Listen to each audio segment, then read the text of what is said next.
வணக்கம். ஈழத்தில் இந்திய அமைதிப்படை தாக்குதல் நடத்திட்டு இருக்காங்க.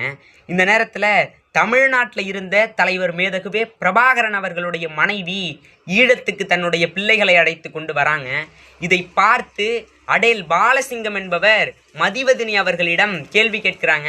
எதற்கு நீங்கள் இப்போது பிள்ளைகளை அழைத்து கொண்டு ஈழத்துக்கு வந்தீங்க?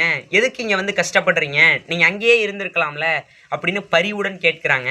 இதற்கு மதிவதனி அவர்கள் கூறிய பதில் என்ன தெரியுமா?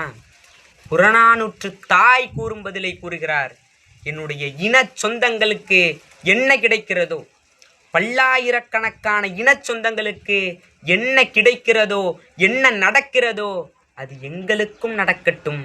அது விடுதலை காற்றாக இருந்தாலும் சரி, வீர மரணமாக இருந்தாலும் சரி அப்படின்னு சொல்கிறாங்க. அதாவது இனத்தை அழித்து குடும்பத்தை வாழ வைத்தவர்களுக்கு மத்தியில் குடும்பத்தை அழித்து இனத்தை வாழ வைத்த ஒரு தலைவன் என்றால் அது நம்முயிர் தலைவன் மேதகுவே பிரபாகரன் அவர்கள்.